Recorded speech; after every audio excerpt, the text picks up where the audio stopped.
Ahora sí, buenos días, buenas tardes, perdón. Bienvenidos a todos. Dimos unos minutitos para darle oportunidad a que los que se están ingresando a la plataforma pues puedan también obtener toda la información desde el principio. Bienvenidos a todos. Eh, Hoy nos acompañará, mi nombre es Enrique Gómez, bienvenidos. Ahorita hacemos la presentación. Hoy nos van a acompañar también personas de nuestro staff, de nuestro equipo. Va a estar con nosotros la ingeniera Miriam Aguayo. Por ahí está también mi socia Patricia, y también va a estar Eduardo en el chat respondiendo todas sus preguntas. Hoy les vamos a invitar a que no se queden con dudas. Recuerden a los que ya nos conocen, pues bienvenidos. A los que no nos conocen. Tenemos una dinámica que nos gusta mucho, que pregunten, que participen y que salgan de este webinar con la información que ustedes necesitan y que se nutran para seguir adelante, ¿no? Bienvenidos a este nuestro séptimo webinar, mitos y realidades de exportación de suplementos alimenticios a los Estados Unidos. Y pues sin más, comenzamos. Eh, para todos aquellos que ya han estado con nosotros y que ya me conocen, pues muchas gracias por acompañarnos nuevamente, por darnos su confianza y por querer estar aquí para aprender sobre todo, ¿no? Mi nombre es Enrique Gómez, soy socio fundador de Hangar, como ya les comentaba, por ahí está mi socia Patricia también. Eh, Tengo ya más de 12 años en la industria, de experiencia en la industria, en la parte de alimentos y pues ahora sí que ramas conexas y anexas. Tenemos mucha experiencia en el trabajo con FDA, en la parte de la exportación, suplementos alimenticios, cosméticos, bebidas alcohólicas, productos frescos, etcétera. Hangar es un proyecto que surgió oficialmente, estamos por cumplir casi 7 años, entonces este séptimo webinar está empatando con el aniversario 7 de Hangar, con este nuevo concepto de consultoría para el desarrollo empresarial. Soy licenciado en Relaciones Internacionales y he tenido distintos estudios, tanto en la parte de administración y estructura de empresas, manejo de negocio, pero también en la parte de inocuidad y de normativa, de etiquetado, de cadenas de distribución, etcétera. Entonces, una vez más, bienvenidos aquí al Hangar, donde ustedes van a aprender cosas nuevas y van a poder llevar su proyecto a distintas alturas. También nos acompaña el día de hoy la ingeniera Miriam Aguayo, nuestra especialista en la parte normativa, nuestra especialista también en la parte de FDA, graduada en Ciencia de los Alimentos por la Universidad de Guadalajara. También tiene ya muchos años trabajando con nosotros. Algunos de ustedes ya la han visto, la pueden reconocer en las redes, en los videos, inclusive también ya en la parte de webinars, con participaciones activas como la normativa de cosméticos, como la normativa de importación de la FSBP, etcétera. Tiene ya más de 4 años trabajando en los desarrollos de sistemas de gestión para la calidad y la inocuidad. Es auditora certificada, conoce muchísimas normativas, desde etiquetados nacionales hasta etiquetados internacionales. Y bueno, hoy nos acompaña también como parte del equipo de Hangar, para explicarles unos de estos mitos, para darles información valiosa sobre todo, y también va a estar disponible cuando no esté en el turno del habla, va a estar disponible en el chat para contestar sus preguntas, ¿no? Entonces hoy tenemos casa llena, tenemos varios invitados y tenemos varias personas dispuestas para atender todas sus necesidades.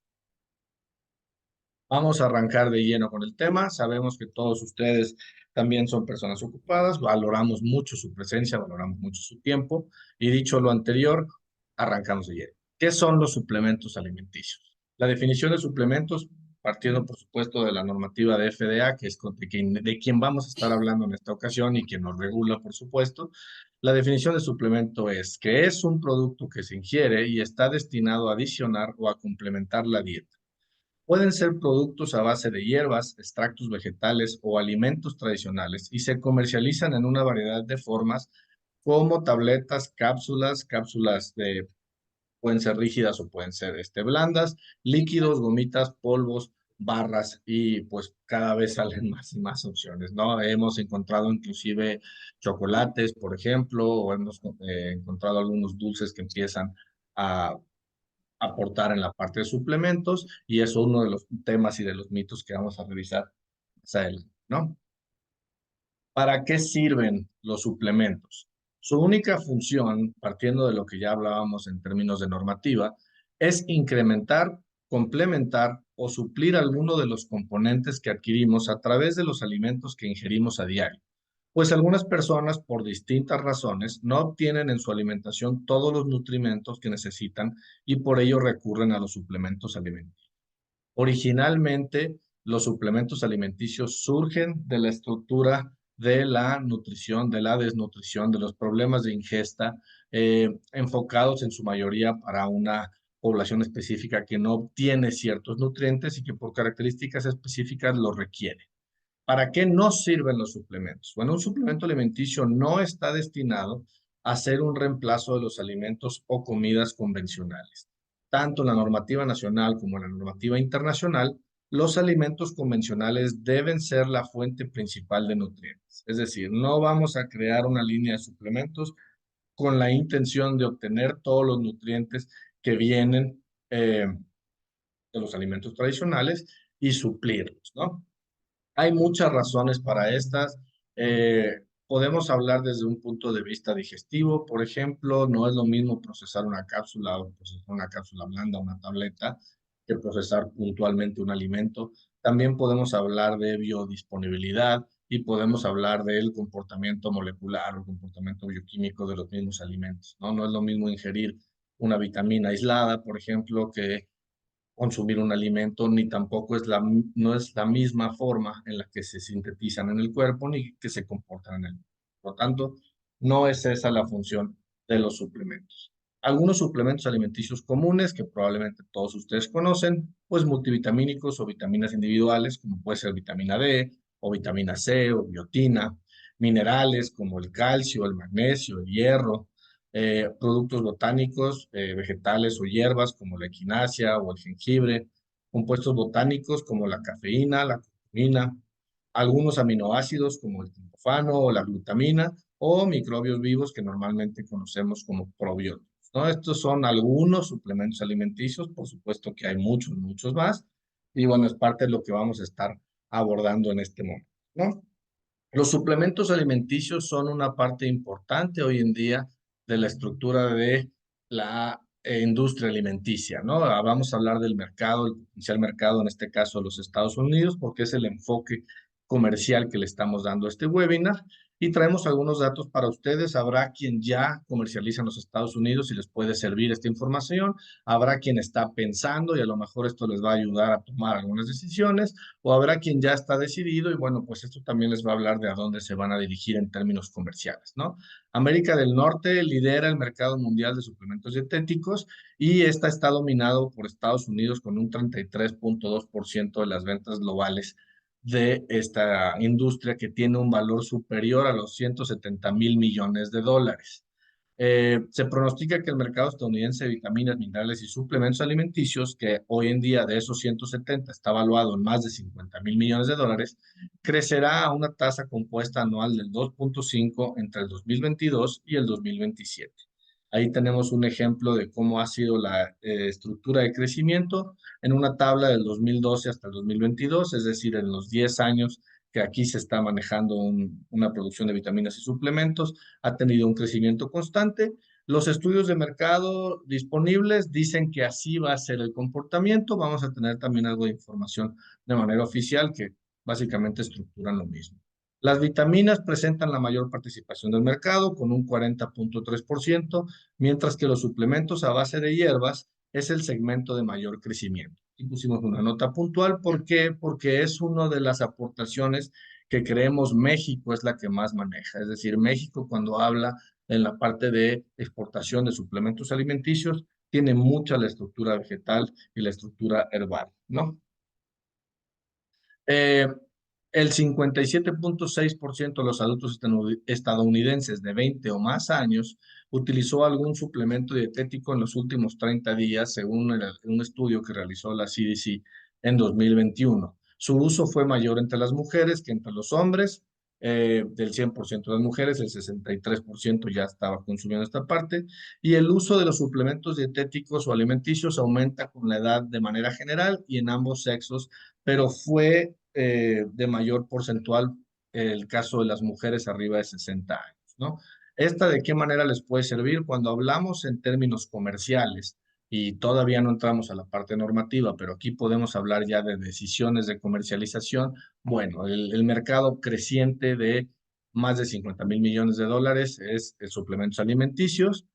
La parte herbal está creciendo y las mujeres, independientemente de la edad, son las que están teniendo mayor presencia y mayor consumo en este mercado, ¿no? El uso diario de suplementos en los Estados Unidos supera el promedio mundial. El 38% de los consumidores estadounidenses toman uno o más suplementos diariamente en comparación con el 26% que lo hace a nivel mundial. Las principales razones por las que los consumidores prefieren los suplementos es para apoyar su salud y como una forma más rápida de obtener nutrientes esenciales, ¿sí?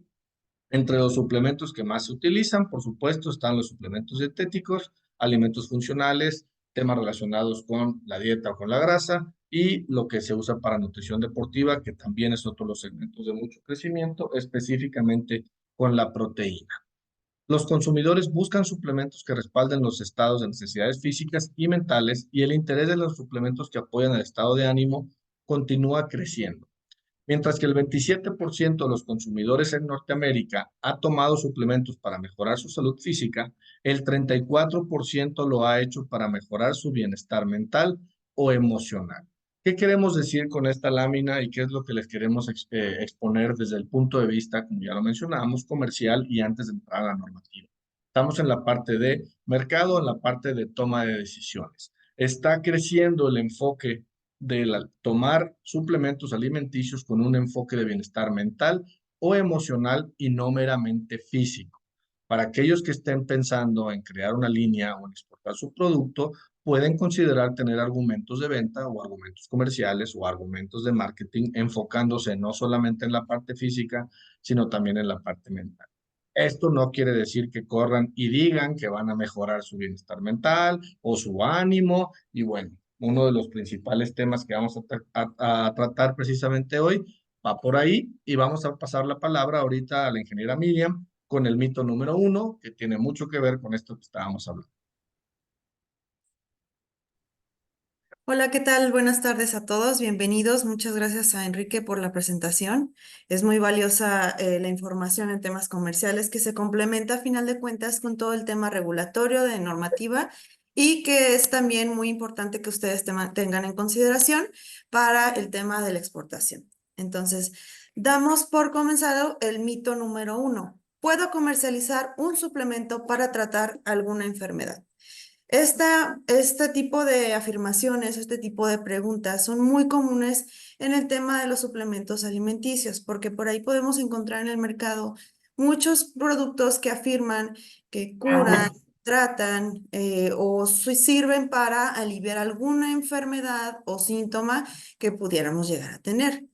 Esto lo vamos a resolver a través de nuestra información, en la cual les podemos afirmar que los fabricantes de suplementos alimenticios no pueden afirmar legalmente que su producto puede diagnosticar, curar, mitigar, tratar cualquier enfermedad específica y que lo puedan declarar en el etiquetado. Ciertas afirmaciones que se puedan llegar a hacer en el producto requieren exenciones de responsabilidad que son aprobadas por FDA. No podemos así de fácil poner ciertas afirmaciones de este tipo. ¿Por qué? A lo mejor ni siquiera estamos probando, no he probado realmente a través de un análisis que es posible que pueda tratar, curar, aliviar determinada enfermedad. Posiblemente esta información sea engañosa o posiblemente solo lo usen para un tema mercadológico, para vender el producto, para que tú creas que puede ayudarte con un padecimiento, pero pues realmente no te va a funcionar, solamente quieren que compres su producto. Entonces, esta parte no es legalmente aceptada. De hecho, pues más adelante vamos a ver cómo FDA regula este tipo de declaraciones, pero siempre es muy importante considerar que no podemos poner este tipo de leyendas, ¿va?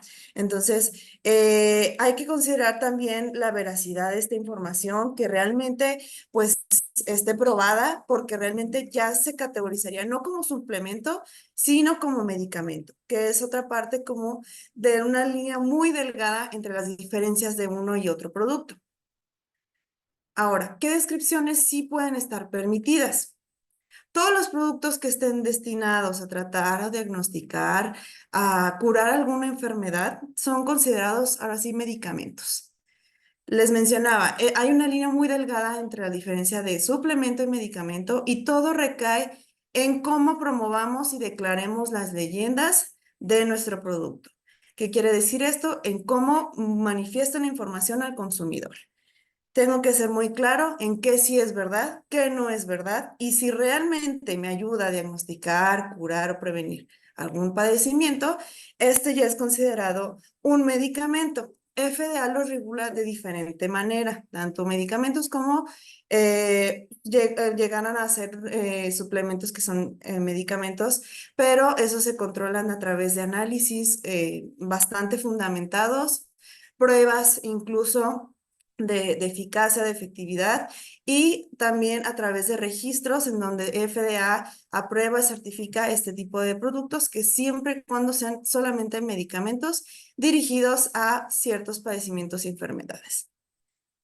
Entonces, la ley federal permite que los fabricantes que elaboren suplementos puedan hacer ciertas descripciones que indican cómo el producto puede llegar a afectar cierta estructura o función del cuerpo humano. Esto siempre y cuando puedan demostrar que son veraces, que no sean engañosas y que sean verdaderas. Entonces, siempre hay que tener en consideración qué tipo de leyendas o qué tipo de declaraciones vamos a colocar, cómo lo vamos a promover para evitar que mi producto pues sea considerado engañoso, que realmente pues podamos demostrar eficacia de ciertas acciones que puede llegar a aportar mi producto, que a final de cuentas pues ya vimos de manera general que los suplementos están destinados a complementar o a suplementar la dieta normal. No van dirigidos a ni a tratar ni a aliviar algo en específico, porque ahora sí, pues ya entraríamos en un tema de medicamentos. Hay ciertas diferencias en las declaraciones que podemos hacer en los suplementos. Una de ellas son declaraciones de propiedades saludables. Estas declaraciones envían al consumidor un mensaje sobre la relación que presenta un alimento y su salud.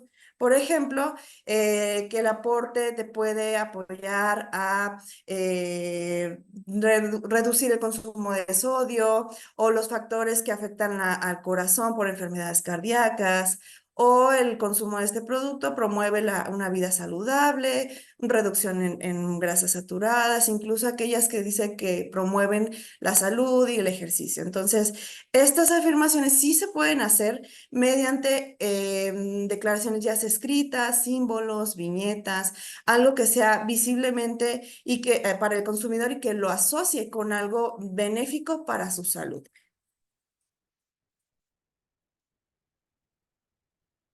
Hay, por otra parte, declaraciones de contenido en nutrientes. Estas declaraciones destacan la presencia de algún nutriente en específico y que tiene una relación directa sobre el nivel o rango de un nutriente que nos pueda aportar más que otro que esté contenido en el producto. Por ejemplo, declaraciones de alto en proteína, que sea alto en fibra, bajo en sodio, que solo tiene 5 calorías. Este tipo de declaraciones pues tienen que estar siempre relacionadas con la declaración que hacemos en la tabla nutrimental, que claro que esa tabla nutrimental también tiene que ir sustentada con un análisis de laboratorio donde nos puedan demostrar que los parámetros de valores que estamos declarando sean verídicos.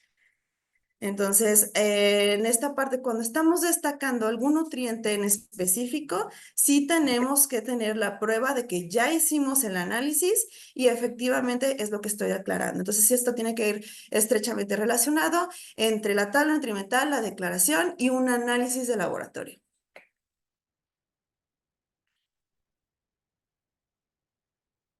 También tenemos las declaraciones de estructura o de función. Estas describen cómo un producto, cómo mi suplemento puede afectar ciertas partes del cuerpo humano, ciertos órganos o ciertos sistemas del cuerpo, pero a su vez no pueden mencionar ninguna enfermedad específica, por ejemplo, asociada a que el calcio fortalece los huesos. Realmente pues eso ya es algo muy lógico para nosotros, pero pues no podemos relacionar que un producto va a aliviar o curar algo relacionado a una enfermedad. Tenemos que ser muy cuidadosos cómo manejamos también esta información y ahí también vamos a tener que cuidar que no recaigamos en las regulaciones de medicamentos, ya que sí se puede asociar al momento de estar mencionando una enfermedad, porque realmente se prestaría a que se entienda que me va a ayudar a curarme de, no sé, de los huesos, de osteoporosis, de cáncer, como lo podemos ver en muchos productos del mercado, que son básicamente productos milagro que te prometen que te van a aliviar de todo. Sin embargo, ellos lo siguen manejando como un suplemento. Entonces, tenemos también que ser observadores también como consumidores, además de también si somos fabricantes, pues tener cuidado con cómo vamos a manejar esta información. En el caso de que un fabricante, cuando estemos fabricando, manipulando o produciendo un suplemento, decidimos hacer declaraciones sobre los efectos del producto, ya sea en la estructura, función, aporte, asociado a que alivia a algo del cuerpo humano, estas declaraciones tienen que ir acompañadas siempre de una exención de responsabilidad.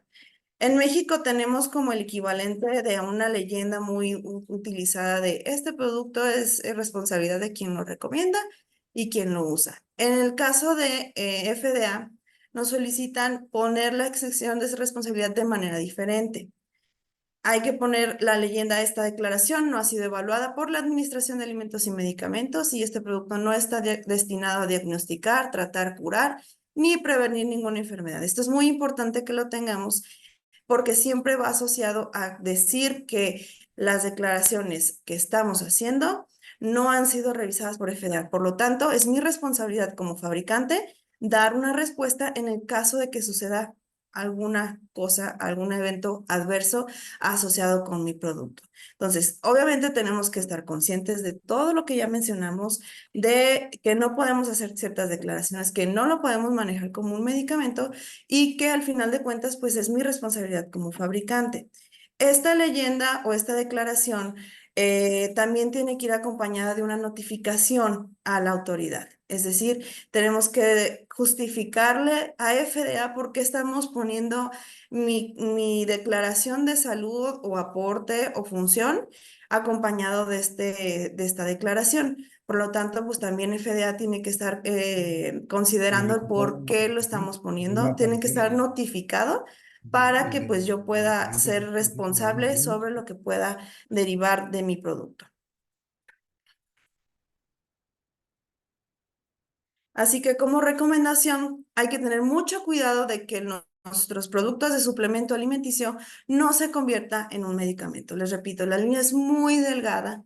Siempre podemos caer en esta regulación, en una o en otra, dependiendo cómo manejemos la información.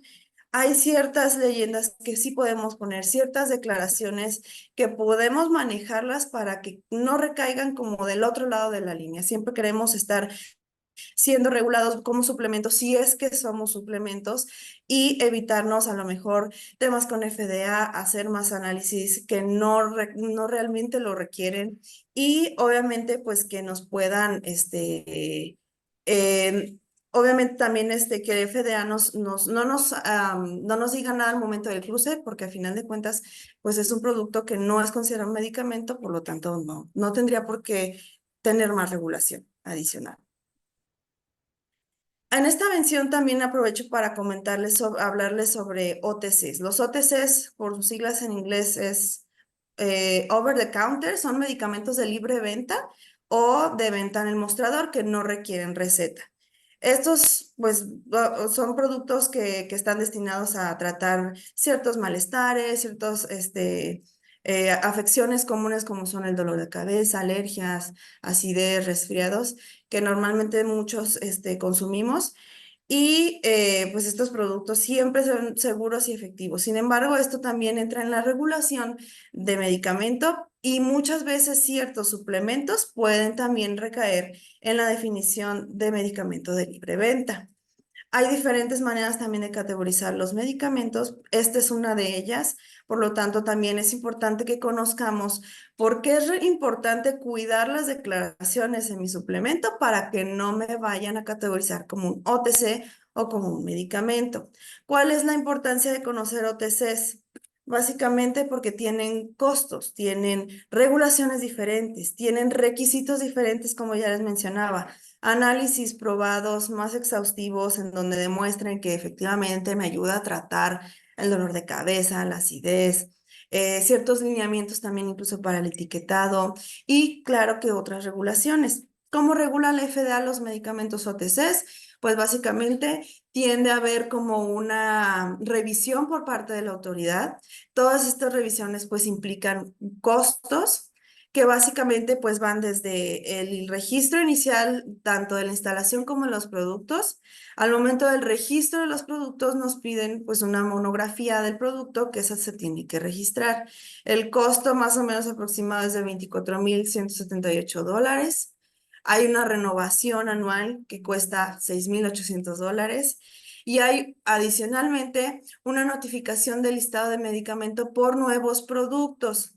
Este puede llegar a costar $2,500 y ya más o menos en general, pues ustedes pueden esperar pagar entre $10,000 y $35,000 o más por registrar una monografía de OTC y todo el seguimiento que esto implica para su revisión por parte de la autoridad. Una vez que se revisa, FDA lo aprueba, que esta es la gran diferencia entre suplementos y medicamentos, pero de por medio, pues ya existe todo este trámite, todos los análisis y pruebas de efectividad que son muy importantes en el tema de medicamentos. Entonces, ahora bien, le paso la palabra a Enrique para que nos apoye a complementar esta información de cómo FDA puede llegar a gestionar todo el tema de suplementos y si bien también ayudarnos a desmentir ciertos mitos que están rodeando todo el tema de FDA con los suplementos. Muchas gracias, Miriam. Muchas gracias por el mito uno. Uno de los mitos más famosos es si mi producto, mi suplemento en este caso, pero también lo usamos en muchos de los otros webinars, es si mi suplemento está aprobado por FDA. Aprovechando que ahora ya están, creo, todos los que nos van a acompañar, los invito a que se queden hasta el final para aprovechar la dinámica donde vamos a dar la posibilidad de que tengan una sesión de consultoría para su producto o su suplemento sin costo. Entonces, acompáñenos hasta el final y es posible para ustedes. La FDA no tiene la autoridad para aprobar los suplementos dietéticos en cuanto a seguridad y eficacia, ni su etiquetado antes de que se vendan en tiendas o en línea. Es decir, mi suplemento no está aprobado por FDA. Hay, y de repente cuando hemos dado otro tipo de webinars o de conferencias, hay un área gris donde la gente dice, no, bueno, pero es que la FDA es la que tiene que aprobar la validez o la seguridad de los ingredientes y ya estamos entrando en terrenos distintos. También nos hacían una pregunta ahorita en el chat, por ejemplo, sobre un producto específico y sobre un mineral específico. Entonces tenemos que empezar a diferenciar lo que es un componente y lo que es un producto. La FDA no te va a aprobar tu producto, pero sí va a tener preaprobado, por ejemplo, un componente. Es decir, el ingrediente tiene que ser un ingrediente seguro y es otro de los elementos que vamos a ver después en la parte de las buenas prácticas y demás, pero el producto como tal no va a estar aprobado y por lo tanto no puede tampoco caer el sello, ¿no?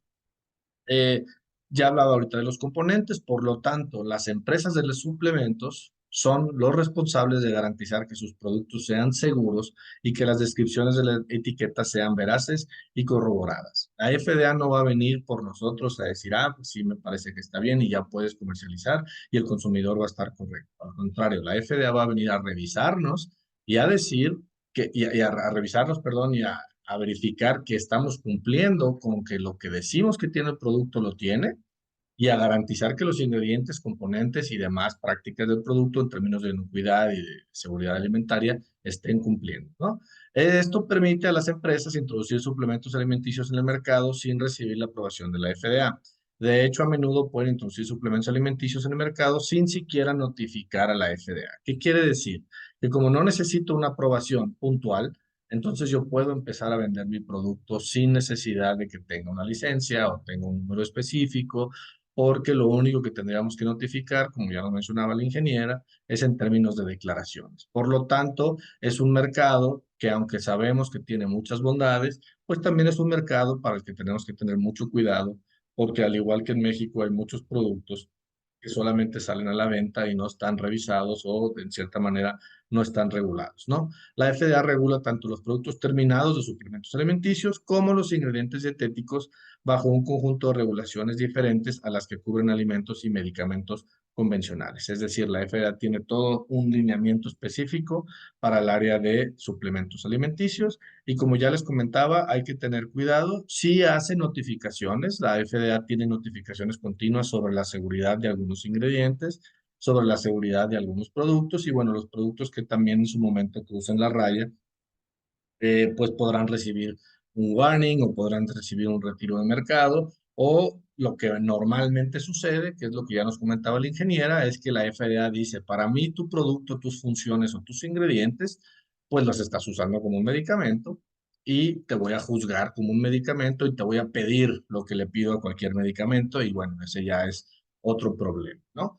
Hablábamos entonces de los componentes de los suplementos, que para la ley de Estados Unidos son ingredientes dietéticos, dietary ingredients en inglés, y puede ser una vitamina, un mineral, una hierba, un botánico, aminoácidos, como ya decíamos, básicamente una sustancia dietética para el uso del hombre, para complementar la dieta, aumentando la ingesta dietética total, o un concentrado metabólico constituyente, extracto o combinación de cualquiera de los ingredientes dietéticos anteriores. Es decir, no estás limitado a que sea una cosa u otra, siempre tienes que buscar cumplir una función. Vamos a hablar más adelante de por qué es la función y cómo la función determina lo que es un suplemento y no otro producto, ¿no? Además, el producto que contiene el ingrediente dietético debe de ser suplemento alimenticio y pues debe de ser también declarado como tal, ¿no? En otras ocasiones hemos hablado ya de los temas de etiquetado, específicamente del 101, del código 101 de la FDA, y entre los elementos de identificación es que tiene que decir suplemento alimenticio, ¿no? Eh, Nuevo ingrediente dietético o NDI, New Dietary Ingredient, significa un ingrediente dietético que no se comercializó en los Estados Unidos antes del 15 de octubre de 1994 y no incluye ningún ingrediente dietético que se comercializó en los Estados Unidos antes del 15 de octubre de 1994. Esta es una modificación que se hace a la ley precisamente cuando entra la regulación de los suplementos alimenticios. ¿Y qué es lo que dice en esta estructura de alimentos, medicamentos y cosméticos, en el FDC? Establece que si tú tienes un suplemento alimenticio y sus ingredientes están o eran comercializados libremente antes del 15 de octubre de 1994, tus ingredientes se consideran algo que se llama grandfather o old, pero no son ingredientes nuevos ante la FDA. ¿Por qué es importante determinar si es un ingrediente nuevo o no? Ya lo decía hace algunos párrafos, porque la FDA es la que determina la seguridad de los ingredientes dietéticos para los suplementos. Entonces, si mañana yo descubro un extracto botánico de una planta que a lo mejor no se había comercializado antes de este tema, pues entonces este ingrediente, para el conocimiento de la FDA, porque a lo mejor es una planta milenaria en México, no importa, para el conocimiento de la FDA, se considera un nuevo ingrediente dietético, y entonces sí tengo que pedir, pues básicamente un trámite, no es tal como tal un permiso, pero tenemos que avisar y realizar toda una serie de pasos. ¿Para qué? Para que la FDA pueda garantizar la seguridad de este nuevo ingrediente y entonces lo pueda comercializar como un suplemento alimenticio, ¿no? Si tienes la intención de comercializar un suplemento alimenticio en los Estados Unidos que contiene un nuevo ingrediente dietético, a menos que el nuevo ingrediente ya esté presente en el suministro de alimentos como un artículo previo que ya hemos dicho, la notificación debe enviarse a la FDA al menos 75 días antes de introducir el producto en el comercio interestatal o entregarlo para su introducción en el comercio interestatal. Es decir, al menos 75 días antes de iniciar el proceso de exportación, la FDA tiene que estar notificada del ingrediente dietético que quiero presentar. Y no nomás, obviamente, ya se imaginarán que no es solamente levantar la mano y decir: ah, pues resulta que tengo una planta milenaria con un extracto nuevo y lo voy a mandar para comercializar. No, no funciona así. hay algunas preguntas que nos van a hacer precisamente para determinar la seguridad del ingrediente. Y además tenemos que considerar otro aspecto. Estamos hablando de ingrediente dietético. Entonces, si yo voy a hablar de una planta milenaria asiática que voy a traer al mercado, es porque tengo que aportar algo a la estructura de la dieta. Y esto es muy importante saberlo. Cuando nosotros presentamos o buscamos ingredientes dentro de esta lista previa, no van en función de que si te ayudan o no te ayudan en términos de salud, si te curan o no te curan, ya lo hablamos también con las medicinas y lo vamos a ver más adelante, sino en la función primordial del suplemento alimenticio, que ya lo decíamos, es agregar algo a la dieta, ¿no? Aún así, cuando hay ingredientes que ya existen, que ya se comercializaban, pero existe alguna reacción negativa, puede ser una alergia, puede ser un problema de salud, puede ser que se descubrió algo, que hubo un análisis científico, un estudio médico, etcétera, etcétera, bueno, pues puede haber una notificación de eventos adversos graves. La Ley de Protección al Consumidor de Suplementos Alimenticios y Medicamentos sin receta exige que los fabricantes, empacadores o distribuidores, es decir, toda la cadena de suplementos dietéticos, notifiquen a la FDA sobre cualquier evento adverso grave relacionado con sus productos dentro de los 15 días posteriores al suceso.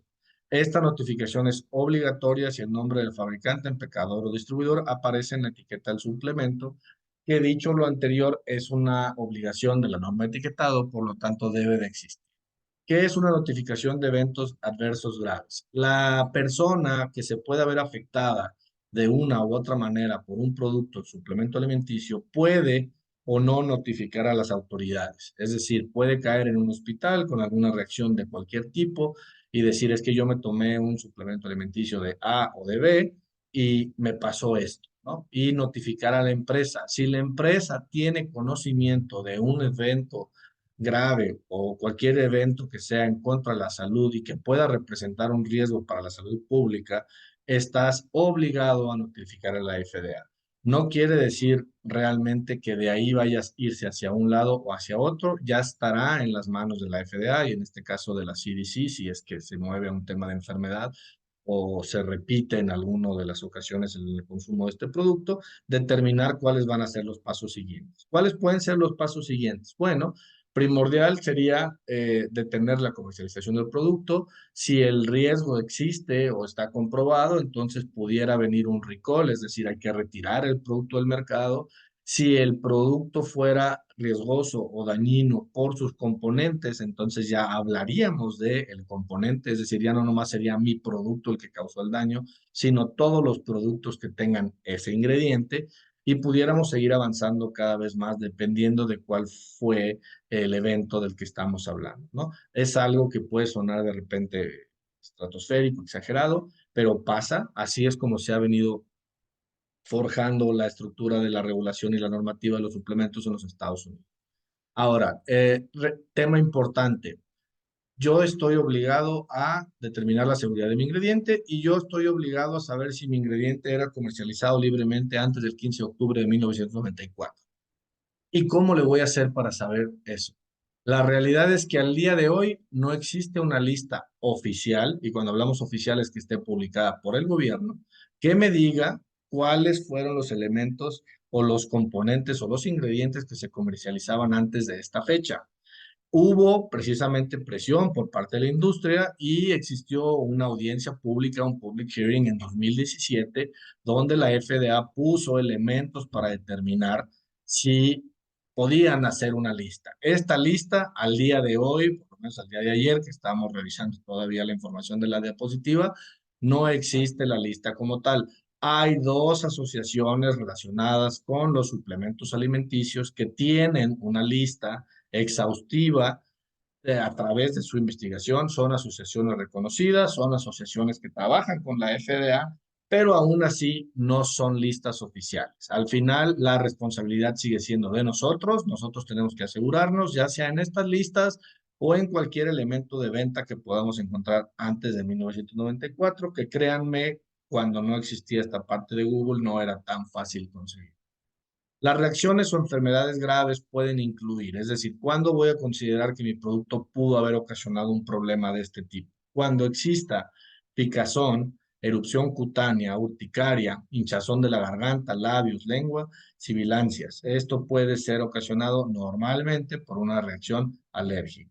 Puede ocasionar presión arterial baja, desmayos, dolor de pecho, dificultad para respirar, palpitaciones, latidos cardíacos irregulares o acelerados, náuseas, vómitos, diarrea, dolor abdominal intenso y o persistente, sangrado anormal de nariz o encías o cualquier otro orificio, visita a la sala de emergencias u hospitalización, entre otros, y por supuesto, y esperemos nunca suceda, pues un fallecimiento, por ejemplo. Cualquiera de estos elementos, de más a menos, si tenemos por lo menos un indicio de que sean generados por parte de un suplemento, pues tenemos la obligación de reportarlo a la FDA.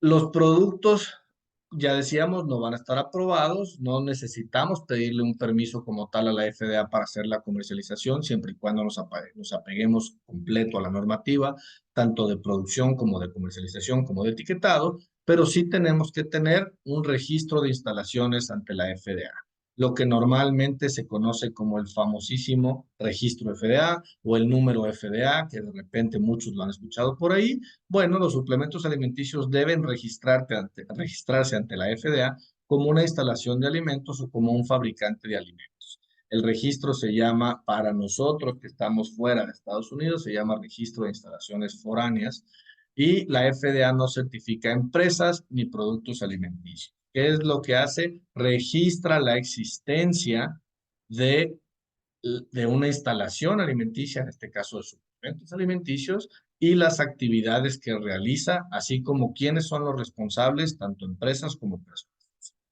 El registro es un trámite que se tiene que hacer ante dicha autoridad y no certifica ni garantiza el cumplimiento de las instalaciones y los productos. Sin embargo, es obligatorio para realizar nuestras exportaciones y nuestras comercializaciones. El equivalente al registro de instalaciones ante la FDA, aquí en México, para los que ya tienen operaciones, se llama aviso de funcionamiento. Entonces, ¿está realmente aprobado? No, la FDA no aprueba establecimientos, la FDA no aprueba los suplementos alimenticios como producto, ya lo decíamos, y la FDA no aprueba afirmaciones sobre estructura o función en los suplementos dietéticos y otros alimentos en este rubro. Cuando habláramos de alimentos, entonces sería muy distinto, pudiéramos obtener una aprobación a través de un estudio, pero solamente lo dejamos porque estamos hablando de suplementos. El sello de aprobado por FDA está tachado, no se puede usar y de hecho en otros webinars lo hemos mencionado, así que cabe también mencionarlo en esta ocasión. El uso del logotipo de la FDA está prohibido. Está prohibido que lo ponga en mis etiquetas, está prohibido que lo ponga en mi página web, en mis redes sociales y que diga que cumplo con la normativa y todo. Pueden cumplir con la normativa, es perfectamente claro, pero no puede usar el logotipo. Hay una ley específica para el uso de imágenes de las agencias federales de los Estados Unidos y prohíbe el uso del logotipo de la FDA, ¿no?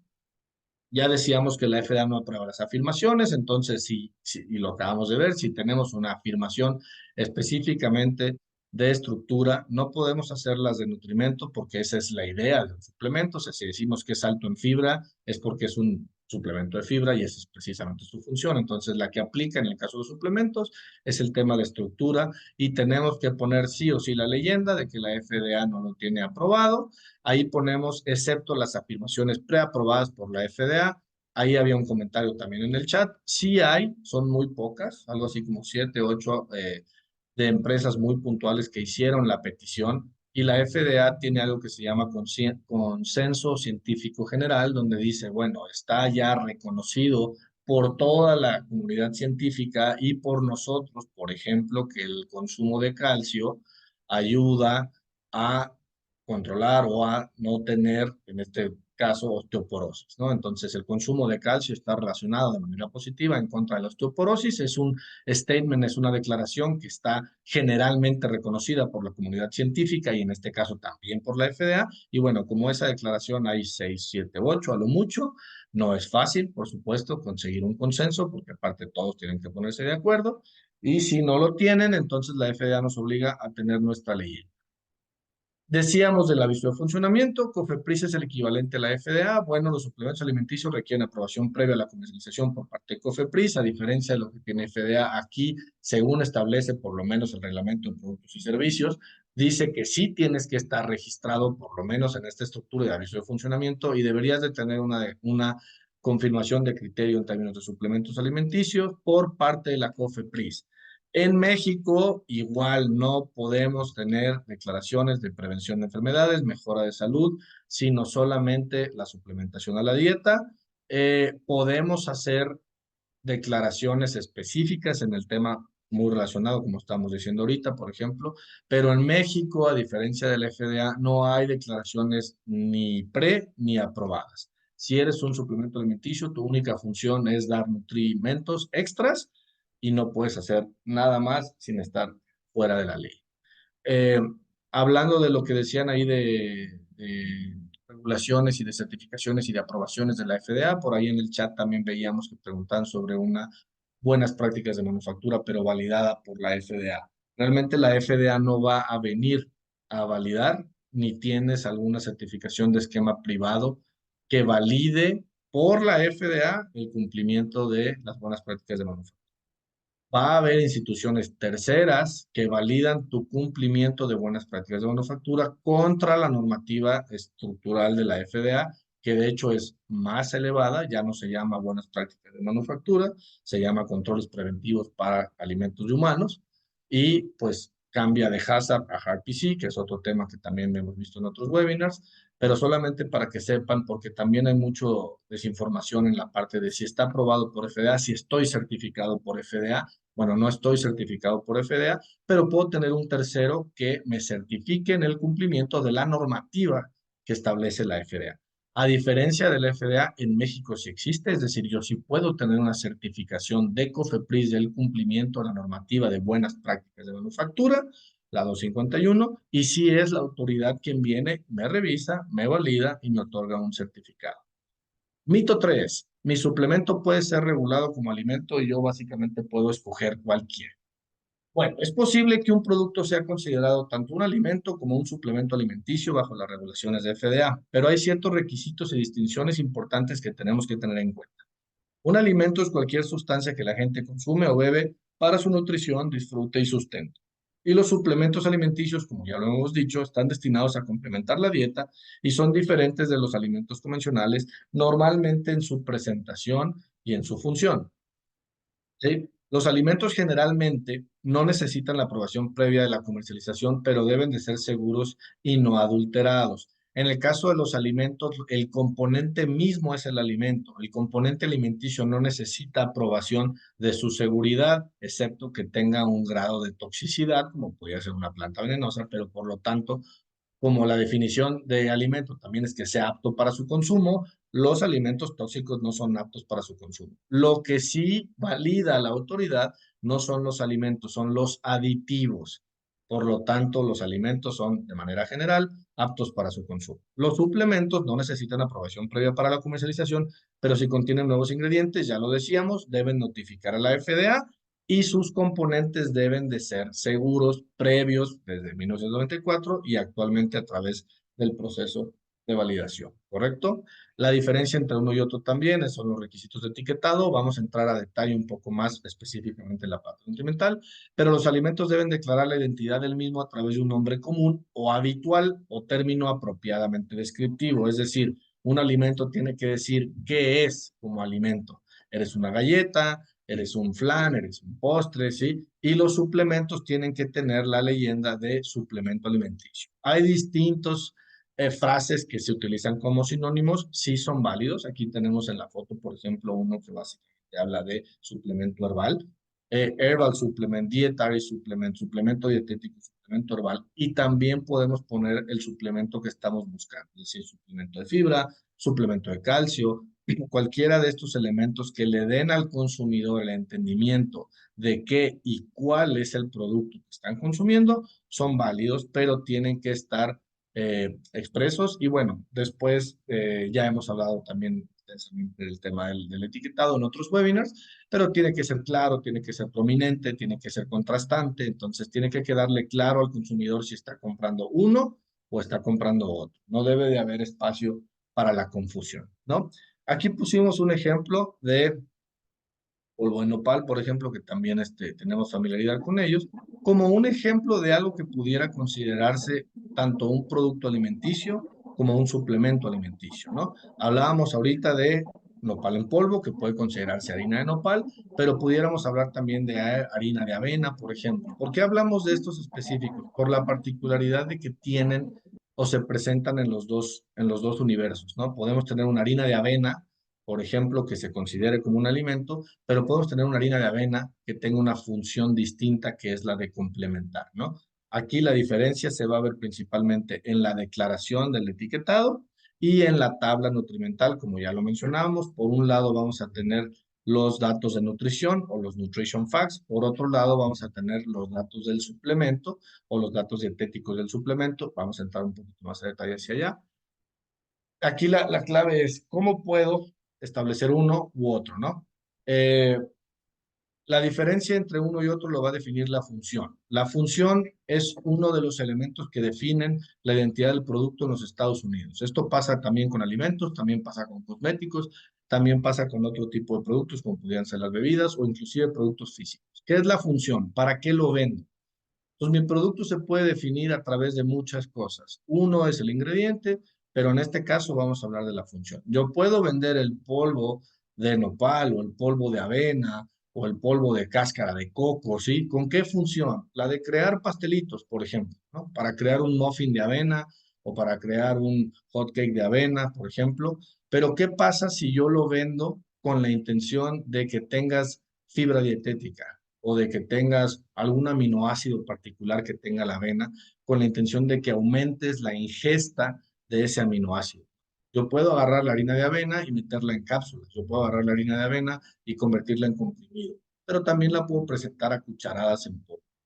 Con la intención con la que yo la venda es con la que la autoridad va a tomarme a mí y juzgar mi producto. Si lo vendo como ingrediente alimenticio, voy a hacer alimento y voy a tener que cumplir con las reglas. Si lo vendo como suplemento dietético con la intención de aportar algo extra a mi dieta, entonces la ley me va a catalogar como un suplemento alimenticio y me va a juzgar como tal, también en términos de normativa, también en términos de aduana. Entonces, este es un ejemplo muy puntual de cómo pudiera eh, centrarse una discusión entre si es alimento o es suplemento. En México pasa lo mismo. Ya mencionábamos las buenas prácticas de manufactura, los fabricantes y procesadores, los comercializadores también ya en parte de la cadena tienen que cumplir con las buenas prácticas de manufactura.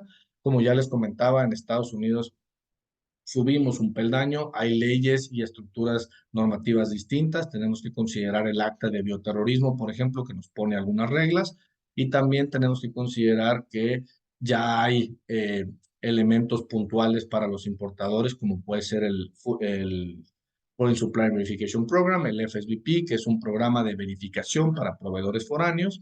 Los suplementos entran en un anexo, es decir, está creada para alimentos, pero si haces suplementos también vas a ser sujeto a esta norma y son elementos que poco a poco van complicando el control documental, el control del sistema de gestión de calidad, pero todos tienen una estructura fundamental que es la protección del consumidor, la protección de la salud. Eh, Dicho lo anterior, vamos a entrar de lleno en el elemento que hace la diferencia de la estructura de los productos. Una vez que definí la función, ya dije que soy un alimento o que soy un suplemento. La tabla nutrimental de los Estados Unidos de alimentos sabemos que sufrió cambios significativos hace ya varios años y ha revolucionado la estructura del etiquetado. Bueno, cuando se les ocurrió cambiar la norma, no invitaron a los suplementos se quedaron con la norma anterior, por lo tanto ahora vemos diferencias significativas, pero vamos a dejar que la ingeniera Miriam nos presente el mito 4 y las tablas nutrimentales. Muchas gracias, Enrique. Bueno, entonces, como ya nos mencionaba Enrique, pasamos al mito 4, es la tabla nutrimental de suplementos y la de alimentos se regulan igual. Muchas veces nos ha tocado hasta nosotros ver que productos del mercado o clientes que vienen con sus suplementos tienen las tablas nutrimentales tal y como la solicita FDA para alimentos. Esto es erróneo, pero hay muchas veces que estas diferencias pues se pueden complementar. Ya habíamos visto un ejemplo de cómo puede convertirse mi alimento en suplemento y viceversa, porque es totalmente válido. Pero aquí lo que más destaca de diferente es cómo se plasma la información nutrimental, los nutrientes, los valores en cada uno de estos productos. Entonces, las diferencias entre estos dos, según las regulaciones de FDA, son significativas y están diseñadas para reflejar distintos propósitos y usos. Recordemos que los suplementos están dirigidos especialmente a suplementar o complementar la dieta. Entonces, lo más relevante aquí va a ser, veo mi tabla nutrimental, qué me va a aportar y qué me está dando adicional a mi dieta normal, que me va a ayudar a tener yo los nutrimentos adicionales que a lo mejor yo no puedo incluir en una dieta común. Entonces, eso es la gran diferencia y eso es lo que ahorita vamos a revisar en cada una de las diferencias entre las tablas nutrimentales de producto. Aquí podemos observar que del lado izquierdo tenemos un ejemplo de la tabla nutrimental con los lineamientos que nos solicita FDA para alimentos. Y por el otro lado tenemos la comparativa de la tabla nutrimental para un suplemento alimenticio. La tabla nutrimental para alimentos se basa específicamente en nutrientes muy comunes, ya establecidos, que los valores van a depender de los nutrientes de cada alimento. Tenemos un apartado adicional que nos menciona únicamente y obligatoriamente 4 micronutrientes o vitaminas que son relevantes para la de una dieta común de una persona normal que consume 2000 calorías, una dieta de 2000 calorías. Estos micronutrientes son de carácter obligatorio de declaración, por lo tanto, pues nuestra tabla nutrimental se queda ahí. O sea, nada más tenemos los nutrientes básicos que son grasas, proteínas y carbohidratos. Y adicionalmente, pues nos dan vitaminas que no son tan comunes, pero que me van a ayudar a complementar dependiendo de las necesidades del cuerpo. Si yo necesito o requiero alguna vitamina o micronutriente adicional, por recomendación médica, porque a lo mejor yo no estoy obteniendo suficientes nutrientes de la alimentación normal. Aquí es donde entran las declaraciones de un suplemento. Son diferentes porque a final de cuentas tenemos que hacer hincapié en en los nutrimentos que nos van a suplir ciertos micronutrientes o que yo voluntariamente estoy adquiriendo para mejorar mi dieta o para mejorar mi calidad de vida, mi salud, etcétera. Todo depende también a qué está dirigido. Entonces, si se fijan, las estructuras pues son distintas, tienen diferentes apartados y tienen diferentes estructuras. La primera y más notoria diferencia la podemos ver en el encabezado. Del lado izquierdo tenemos alimentos con nutrition facts y del lado derecho es supplement facts. Los datos de suplemento y datos de nutrición son distintos porque, pues claro que van a ir dirigidos a diferentes funciones y pues el nombre tiene que especificar de qué producto se está tratando, si es de un suplemento o es simplemente un alimento.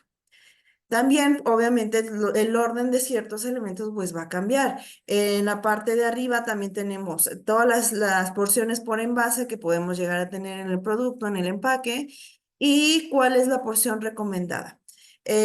También tenemos la presentación de los datos por nutrientes, que en el caso de alimentos es un porcentaje de valor recomendado.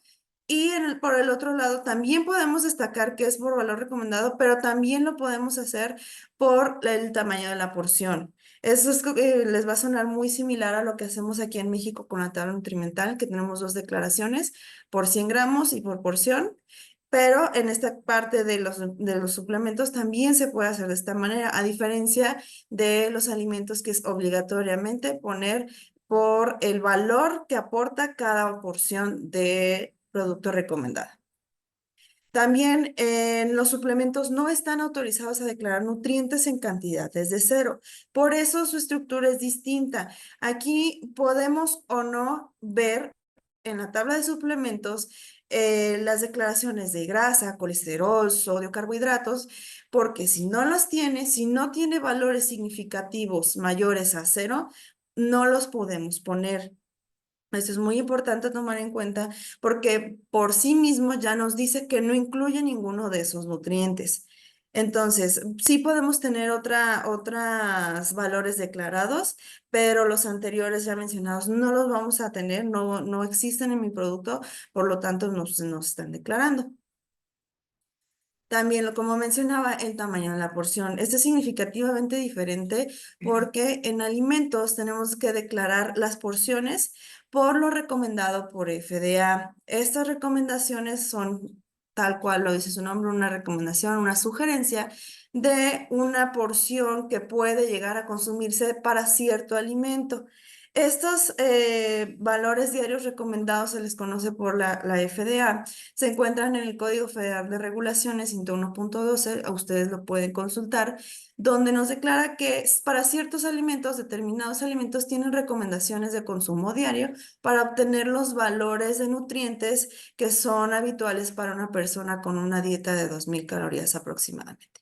Entonces, es muy importante tomar en cuenta que los tamaños de las porciones de los alimentos se siguen esa línea que nos pide FDA. Y por el contrario, los suplementos, el tamaño de la porción siempre va a ser determinado por el fabricante, ya sea que por el modo de uso del producto, por el aporte que nos puede llegar a dar cierta cantidad o simplemente una recomendación. Siempre tiene que ir acompañado del modo de uso del producto. Es muy importante destacar también que en los etiquetados, pues esto tiene que tener coherencia, porque si estamos poniendo que nuestro tamaño de la porción es, por ejemplo, una cápsula, no podemos poner en las indicaciones tomar 3 cápsulas o las que se recomienden, ¿no? Entonces estamos contradiciendo, nosotros como que no están teniendo lógica las declaraciones que yo hago siendo voluntarias, pero también pues como que no cuadran con lo que estamos recomendando. Entonces, si bien hay que considerar que el tamaño de la porción en suplementos se determina por el fabricante, también hay que poner indicaciones de cómo tomarlos. A su vez, una de las grandes también diferencias entre estas dos tablitas o declaraciones de nutrición entre alimentos y suplementos es cómo manejamos ciertos ingredientes.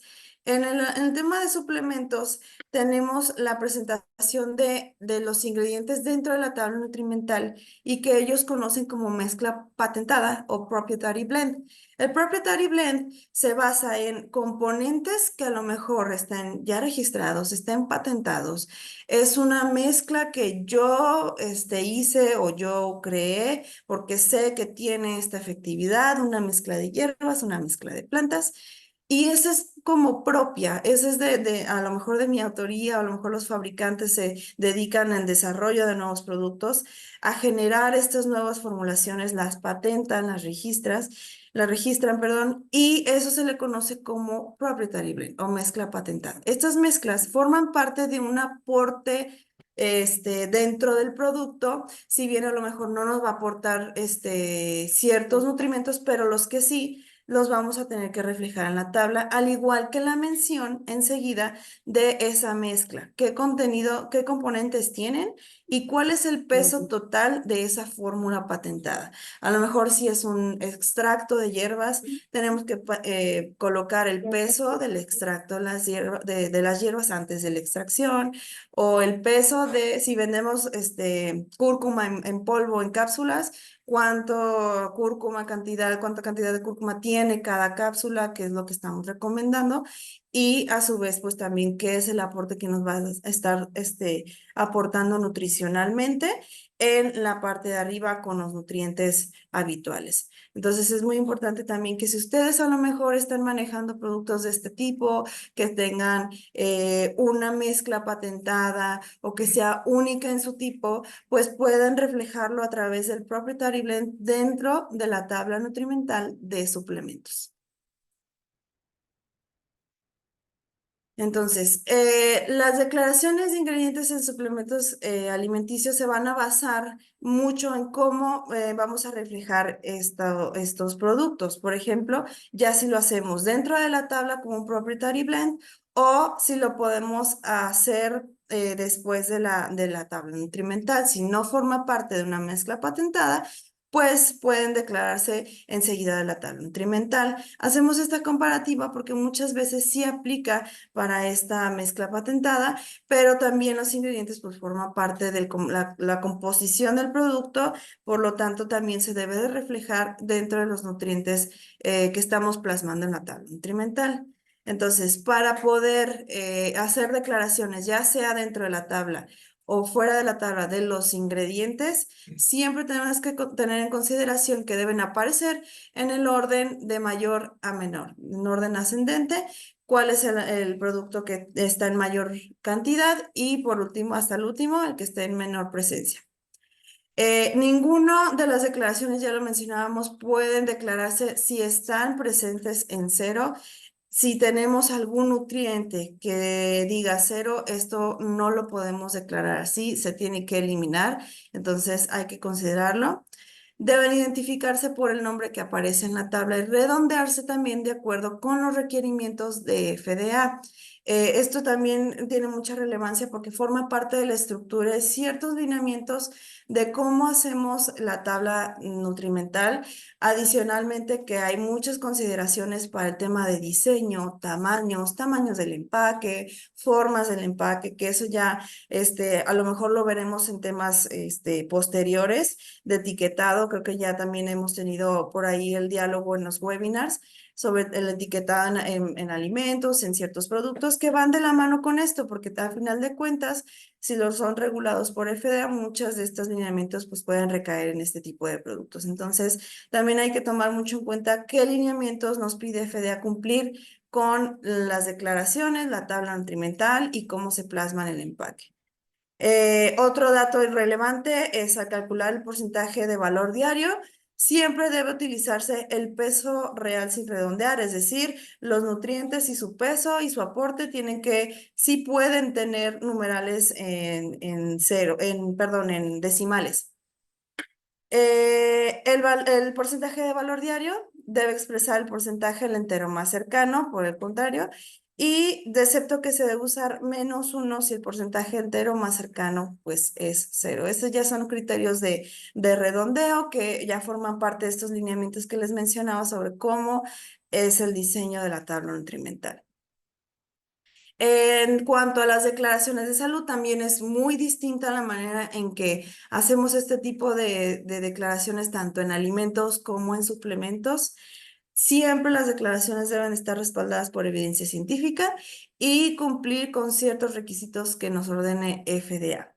Estas declaraciones pueden ir tanto en alimentos como en suplementos. Sin embargo, hay que considerar cómo los vamos a declarar y con base en qué. Normalmente siempre recomendamos que hagan un análisis de laboratorio de los nutrientes del producto. Entonces, esto nos va a ayudar a definir si yo puedo poner que mi producto es alto en fibra, bajo en grasa, o que puedan reducir el riesgo de enfermedades cardíacas porque es bajo en colesterol. Mucho con estas declaraciones. Entonces, ¿cómo podemos decidir cómo hacer este tipo de declaraciones? A través de los requerimientos que nos pide FDA. Siempre nos dice que para cada nutriente tiene que haber un nivel o un rango para poder declarar ciertas leyendas, ya sean alto contenido, bajo contenido o ausencia o sin cierto nutrimento. Por ejemplo, en el caso de sodio, que lo solemos ver mucho para poder declarar bajo contenido de sodio. Para hacer esta declaración, nuestro rango de sodio en nuestro producto tiene que ser menor a 140 miligramos por cada 100 gramos de producto o menos del 35% del valor diario recomendado. Si de plano queremos poner sin sodio, pues ahora sí que es menos del 1% o en ausencia de sodio por la formulación del producto. Otro caso en específico también, pues alto contenido en calcio, tiene que al menos tener mayor o igual al 15% del valor diario recomendado para poder yo declarar que mi producto tiene un alto contenido en sodio, perdón, en calcio o es representativo para la dieta y como ya lo mencionábamos, a lo mejor poder hacer declaraciones que el aporte de calcio previene el tema de la osteoporosis, etcétera. Entonces, Hay que considerar muy bien todos estos niveles porque aquí sí nos van a echar el ojo en el momento del cruce de nuestros productos en la exportación, porque estamos haciendo directamente declaraciones de nutrimentos que pueden también estar asociados a un tema de salud, a un tema de cambios en el cuerpo humano. Entonces, mucho ojo con esto. Estos solamente son ejemplos. Hay diferentes también parámetros para otros ciertos nutrientes, entonces también hay que estar informados sobre todos estos puntitos de la norma que nos marca FDA. Finalmente, pues bueno, les podemos dar algunos tips que les pueden ayudar, ya tomando en cuenta todas las explicaciones que les hemos dado, todas las recomendaciones, aunado a que todo esto está basado en la regulación de FDA en suplementos. Lo primero, revisar siempre las regulaciones, requisitos de exportación, actualizaciones en la normativa tanto en el país de origen como el país destino a donde vamos a exportar. Muchas veces algunas regulaciones pueden tener equivalencias, muchas veces ya nos pueden servir de soporte, sin embargo, siempre hay que tener presentes que pueden haber cambios, que pueden haber diferencias. Y eso, si lo tomamos en consideración, pues nos puede evitar muchos problemas al momento de hacer nuestra exportación. Otra cosa también es, no se dejen llevar por afirmaciones del mercado. No podemos justificarnos con que es que yo vi que la competencia tiene esta leyenda, yo también la voy a poner. No. Si ya sabemos, si ya conocemos los lineamientos, las regulaciones, si ya sabemos que sí y que no puedo poner, no voy a ir a fijar en el vecino, me voy a fijar en cumplir con la regulación para que mi producto pueda pasar sin ningún problema, llegar a nuevos mercados y pues no tampoco fijarme tanto en la competencia, ¿no? También mi competencia va a estar en otro mercado, no a lo mejor en México, a lo mejor en Estados Unidos, pero claro que también un factor determinante es el cliente, el consumidor, que si puede tomar decisiones informadas, pues sea con base en lo que está basado en la regulación. También antes de iniciar el proceso de exportación, pues informarse con profesionales que conozcan de este tema, recibir orientación sobre toda la documentación necesaria, regulaciones que tengo que cumplir, cumplimientos de etiquetado, cumplimientos y orientación sobre estas leyendas en los suplementos. Realizar también estudios del mercado, realizar análisis de laboratorios también es muy importante. En esto sí no nos podemos fiar porque estamos tratando un tema de nutrientes, de declaraciones, y esto tiene que estar siempre sustentado por un laboratorio para que sea lo más confiable posible. Y pues también mantenerse informado, siempre tratar de seguirnos actualizando con talleres, participando en nuestros webinars, en otros webinars, pero siempre tener la información adecuada para que ustedes estén muy bien informados.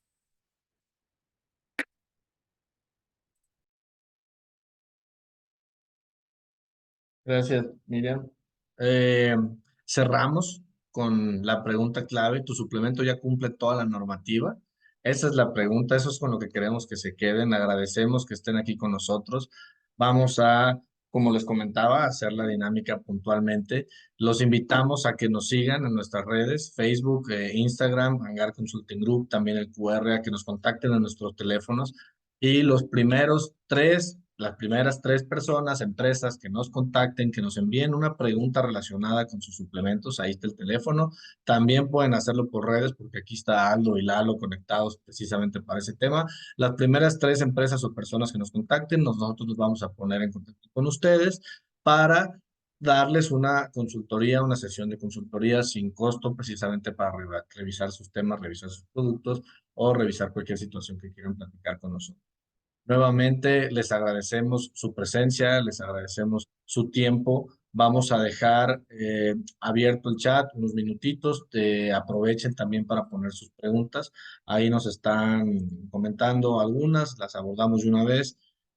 Carlos García, si es necesario registrar la marca en el país, en Estados Unidos, para realizar las ventas, no es necesario, es extremadamente recomendable, recordando que la marca es parte de la propiedad intelectual y si nosotros abordamos una marca que ya exista, nos puede ocasionar un problema, nos puede ocasionar gastos, o de la misma manera si nosotros hacemos una comercialización y alguien más va y registra nuestra marca, aunque sería un caso peleable, pero vamos a incurrir en gastos innecesarios y en riesgos innecesarios.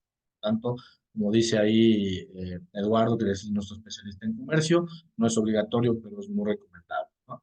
Eh, Jorge Montalvo dice, buen día, una pregunta, si ya tengo un producto con su etiqueta en español, le puedo pegar una etiqueta encima con información en inglés y de acuerdo a lo que solicita la FDA y mandarlo así a Estados Unidos. He visto productos en el supermercado que lo hacen al revés, tienen la etiqueta en inglés y le pegan encima. Ok, esto se conoce en la industria como sticker. Básicamente es sí. La respuesta concreta, Jorge, es sí se puede, pero hay un límite. La FDA, y creo que en uno de los webinars específicos de alimentos, creo que es el 2 o el 3, hablamos del sticker. Sí se puede, pero está recomendado solamente para operaciones de bajo volumen. Es decir, a medida que tu volumen incremente y que tengas exportaciones continuas, la FDA ya empieza a ser obligatorio que tu etiqueta cumpla. Las etiquetas que tú estás viendo aquí en los supermercados y que las estás viendo al revés, funcionan exactamente igual. Es decir, las dos leyes permiten. Porque es lo que dice la ley?